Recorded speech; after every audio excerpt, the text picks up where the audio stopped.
নমস্কার সকলকে, ময়দান স্পোর্টসে আপনাদের সকলকে আরও একবার স্বাগত। ফুটবলের সমস্ত খবর জেনে নিতে আমরা চোখ রাখবো ফুটবলের লড়াইয়ে।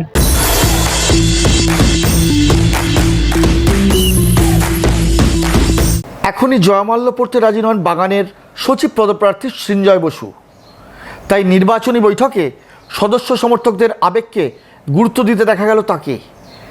শনিবার সন্ধ্যায় বাগুইআটি বন্ধুমহল ক্লাবে অনুষ্ঠিত হলো সৃঞ্জয় বসুর সমর্থনে নির্বাচনী প্রচার। মানব ঘোষ, পার্থ সরকার, সন্দীপ বাগুইরা তাদের প্রিয় টুম্পাইদাকে সবুজ মেরুন মালা পরিয়ে বরণ করলেন। শিশির ঘোষ, শিল্টন পালদের ঘিরে দেখা গেল উন্মাদনা। বাগুইআটিতে চলছে যখন এই সভা, তখন হাওড়ার তৃণমূল অফিসে টুটু বসু সৃঞ্জয় বসুদের সমর্থনে কাজটা কিছুটা এগিয়ে রাখলেন হাওড়া জেলা তৃণমূল চেয়ারম্যান অরূপ রায়। নাকি ওপর মহলের নির্দেশেই এই সভা চলছে। বাগুইআটির সভায় দেখা গেল দেবরাজ চক্রবর্তী, বিধায়ক তাপস চ্যাটার্জিকে। মোহনবাগান ক্লাব আমাদের কাছে ঐতিহ্যশালী ক্লাব, লড়াই হলে তারা বিষয়টা করবেন। কোনো পার্সোনাল স্ক্যান্ডেলিংয়ে আমি যেতে ভালোবাসি না। মোহনবাগান ক্লাবের ঐতিহ্য আছে, আর দেখো টুটু বসুর পরিবার, সৃঞ্জয় টুটু বসুর প্রতি আমার একটা নিজস্ব দুর্বলতা আছে। তারা ক্লাবে থাকুক, সবাই মিলে বিষয়গুলো করুক, সবাই মিলে ক্লাবকে এগিয়ে নিয়ে চলুক, এটাই আমার কাম্য। নির্বাচনী বৈঠকে অবশ্য সৃঞ্জয় বসুকে দেখা গেল ইস্টবেঙ্গলকে এক হাত নিতে। আর কি বলছেন সৃঞ্জয় বসু? আসলে মহিলাদের IWL জিতেছে ইস্টবেঙ্গল, তাই এবার মহিলাদের দল গড়তেও কি উদ্যোগী হচ্ছেন তিনি? সবাই উঠে এলো সেই প্রসঙ্গ। মিস্টার গোয়েঙ্কার সাথেও কথা বলবো, এবং যদি মিস্টার গোয়েঙ্কার সাথে কথা বলবো যে আমাদের কোম্পানি দিয়ে করা উচিত, বা যদি মোহনবাগান ক্লাব কেউ বলে মোহনবাগান ক্লাবও এটা করতে পারে। কিন্তু আমরা সোজা কথা হচ্ছে, ইস্টবেঙ্গলকে আমরা কোনো খালি মাঠ ছেড়ে দেবো না। ওরা আমাদের অবর্তমানে IWL জিতবে আর আমরা বসে বসে দেখবো, এটা হতে পারে না। আর বর্তমান সচিবের পাঠানো আইনি নোটিশের জবাব কি দিয়েছেন সৃঞ্জয়? জানালেন সভ্য সমর্থকদেরও।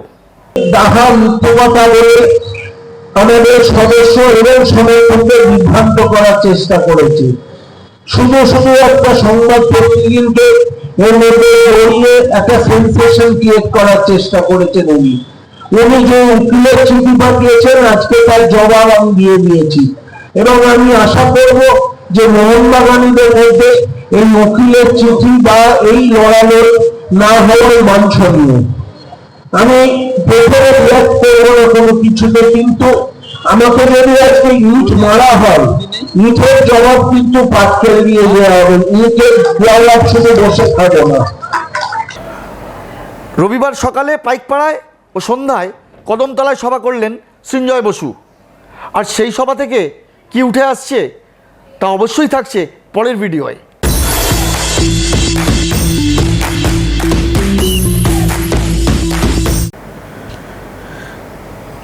বিরোধীদের নাম না করে তাদের ট্যাগলাইনকে কটাক্ষ করতে দেখা গেল বাগান সচিব দেবাশিস দত্তকে। যিনি যোগ্য হবেন তিনিই যেন গদিতে বসেন।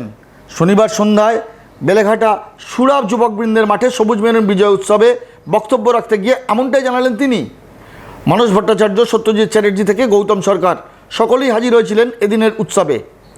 এই উৎসবের আয়োজন করেছিল বেলেঘাটা মোহনবাগান মেম্বার ও সাপোর্টার্স অ্যাসোসিয়েশন। কাটা হলো কেকও। আর কেন এই মঞ্চে তিনি হাজির, কি বলছেন গৌতম সরকার? আর আমার তো প্রিয় ভাই, যার জন্য এসেছি, শুধু দেবাশিস দত্তের জন্য এসেছি আপনাদের কাছে, এটা মানি বাকি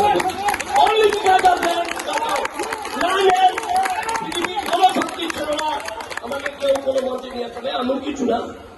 আপনাদের বললাম সেই ভালোবাসা একটু খেলেছি হয়তো, কিন্তু আজ এখানে এই মঞ্চে অসাধারণ অসাধারণ একটা চরিত্র।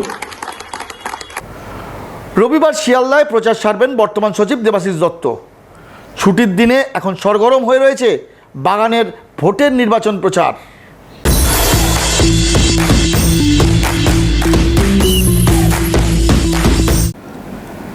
নতুন স্বীকৃতি পেল ভারত সেরা মোহনবাগান পরিবার। শনিবার কলকাতা ক্রীড়া সাংবাদিক ক্লাবে ভারত সেরা মোহনবাগান পরিবারের নতুন টি শার্টের উদ্বোধন হলো। হাজির ছিলেন বাগানের সচিব পদপ্রার্থী সৃঞ্জয় বসু। বেহালা সরসোনা মেরিনিয়ার্স নামে এই ফ্যান ক্লাবটি দীর্ঘদিন কাজ করে চলেছে এবং সামাজিক বেশ কিছু কাজ করেছে এই ক্লাবটি। এবার ভারত সেরা পরিবারের নামে রেজিস্ট্রেশনও করলো এই ফ্যান ক্লাবটি। বাগান সচিব পদপ্রার্থী সৃঞ্জয় বসু এই ক্লাবের উচ্ছ্বসিত প্রশংসা করে সুকমল দাস,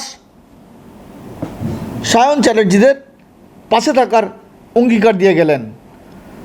এই যে আজকে হিউজ আমাদের ফ্যান বেস, এই যে আজকে ফ্যান ক্লাবের দ্বারা তারা ক্লাবের সাথে যুক্ত হচ্ছে, এটা একটা খুব ভালো জিনিস। তো এমনি আরো ফ্যান ক্লাব তৈরি হোক এবং তারা ক্লাবের ভালো কাজের সাথে যুক্ত হোক।